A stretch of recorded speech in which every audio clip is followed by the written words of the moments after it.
Alban Duron, faire une deuxième bonne impression en temps normal, ce n'est déjà pas si simple. Alors qu'en est-il en temps de guerre, si je puis dire ? C'est la question que j'aurais dû poser.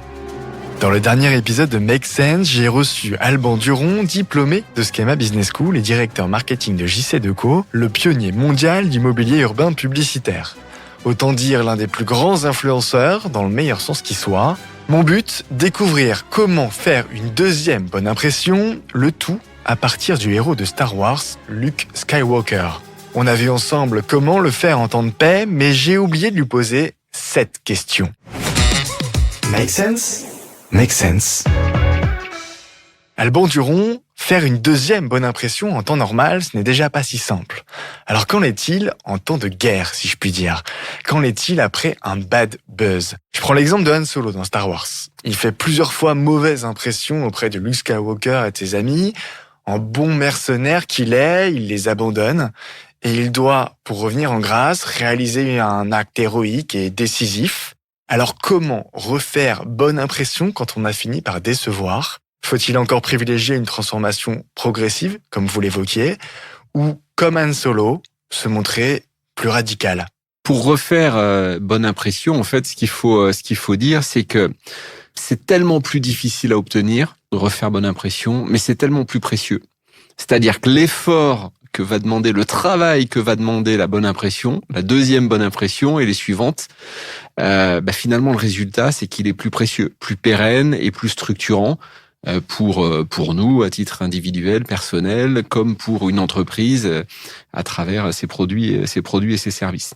Et donc, finalement, c'est une façon de prouver une capacité à durer, une capacité à s'adapter dans le temps.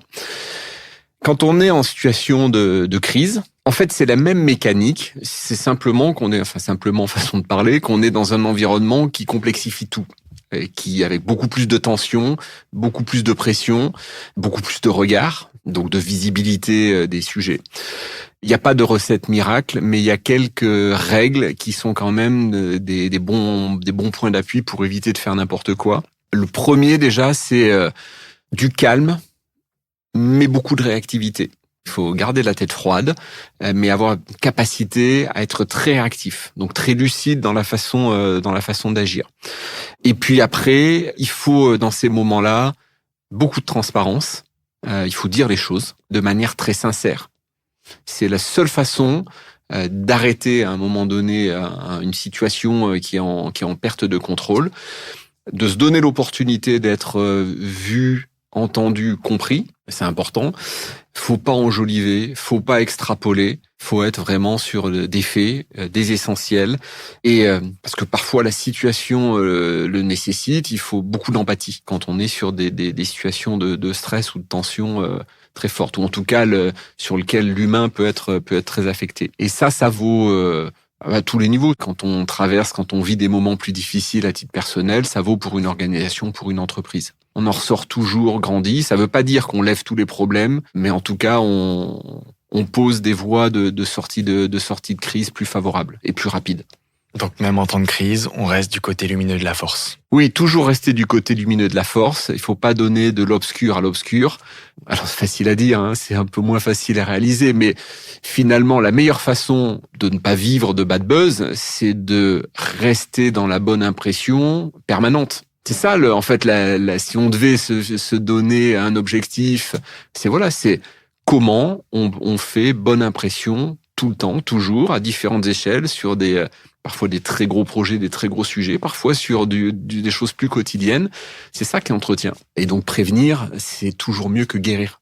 Merci Alban Duron. Merci Kevin. Voilà.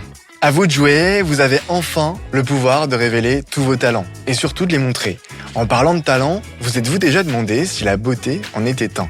Make Sense l'a fait. Dans le podcast de Schema Business School, j'ai reçu Candice Gauche, alumna Schema, Miss Paris 2025 et consultante senior chez PwC, et je vous invite à l'écouter.